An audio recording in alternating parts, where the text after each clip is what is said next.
Hello, comment vas-tu? J'espère que tu vas bien.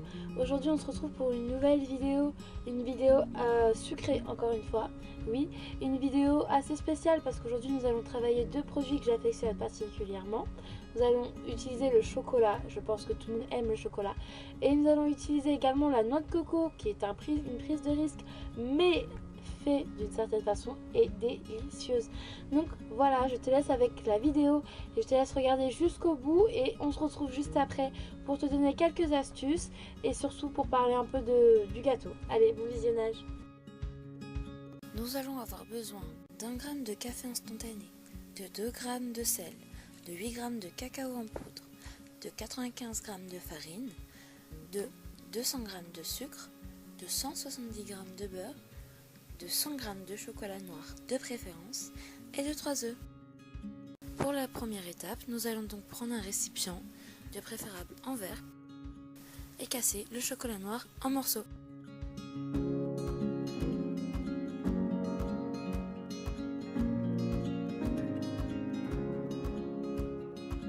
Je vais également mettre le beurre.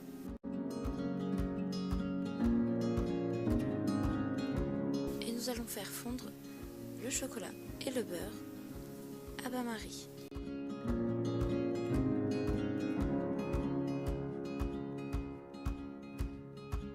Une fois le chocolat fondu, nous allons donc incorporer le sucre.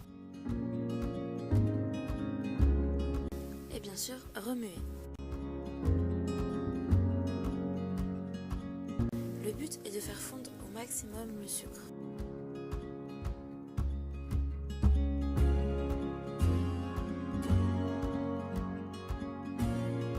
Par la suite, nous allons passer aux œufs.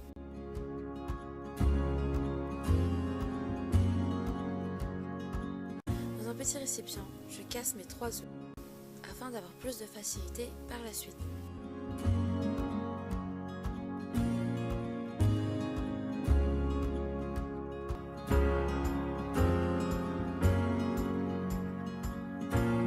Dans mon chocolat fondu, j'incorpore les œufs un à un afin de pouvoir vous faciliter l'incorporation des œufs dans l'appareil, sachant que ce sont des corps gras.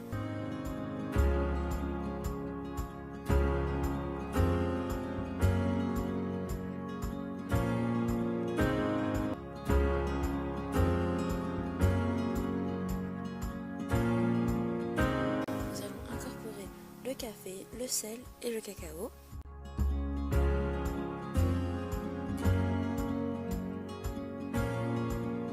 Et en 3 fois, nous allons incorporer également la farine.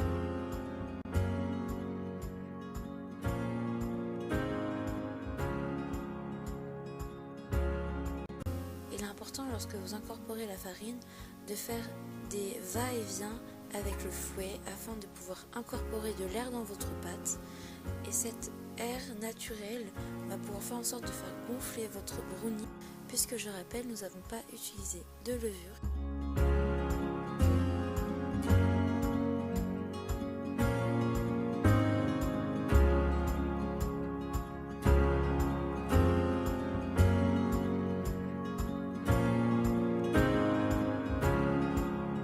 Une fois la farine incorporée, nous avons donc terminé notre préparation à brownie.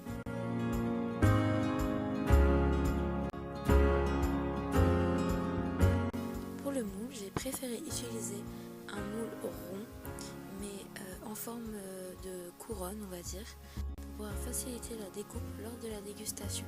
Mais vous pouvez également utiliser un moule rond simple ou alors un moule carré, mais dans ce cas-là, un moule carré de 20 cm sur 20 cm.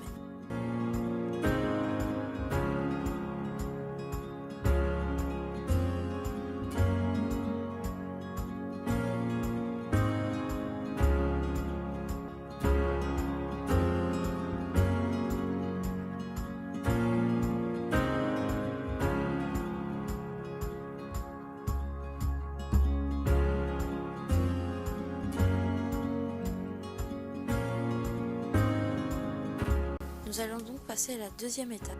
Nous allons avoir besoin de 340 g de lait de concentré sucré et de 200 g de noix de coco râpée.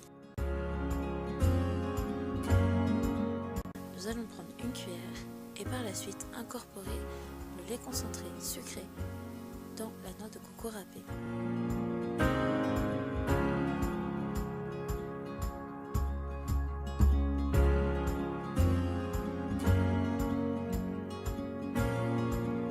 C'est une opération qui est un peu longue parce que la noix de coco et le lait concentré sucré ne se mélangent pas très bien. Mais avec persévérance, nous allons avoir un mélange homogène.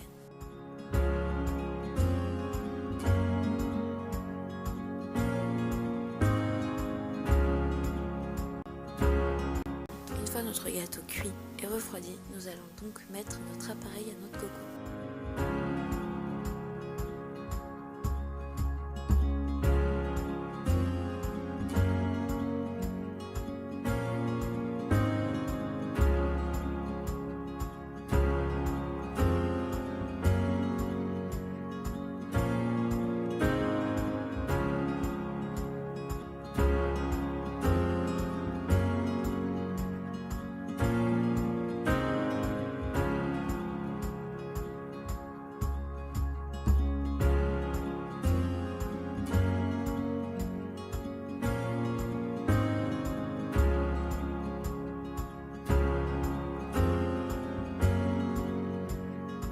Troisième étape et la dernière étape. Nous allons donc avoir besoin de 100 g de crème liquide et de 120 g de chocolat mort. Dans un récipient, nous allons donc verser la crème liquide et casser les chocolats en morceaux.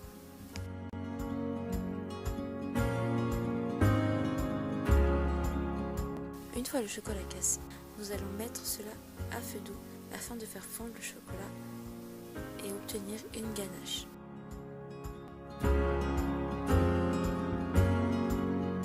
Une fois la ganache effectuée, nous allons la verser sur notre gâteau.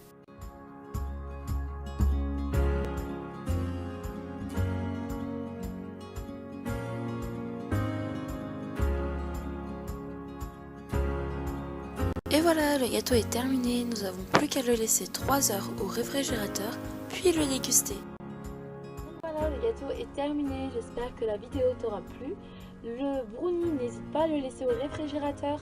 Lorsqu'il aura bien pris, tu peux le laisser 10 minutes avant la fin du repas, avant le début du goûter ou autre. Et surtout, moi je l'affectionne avec un thé vert. Oui, RIP le thé vert, j'en ai plus chez moi. Mais bon, c'est pas grave, j'irai en racheter. Mais surtout, prends ton temps, prends ton kiff. Franchement, la cuisine, c'est quelque chose qui est important, c'est quelque chose qui vient au fond de toi. Plus tu auras envie de cuisiner, plus ta cuisine sera meilleure. Et surtout, ne te force pas, laisse les choses couler. Et voilà. Honnêtement, moi, je prends un plaisir fou à cuisiner. C'est quelque chose que j'aime énormément. Lorsque je suis énervée, je cuisine. Lorsque je suis agacée, je cuisine. Lorsque je suis préoccupée, je cuisine. Donc voilà, moi c'est vraiment une passion et ce qui en fait mon métier également. Mais voilà, je te fais des gros bisous et surtout je te dis porte-toi bien jusqu'à la prochaine vidéo. Et allez, bisous, bon appétit!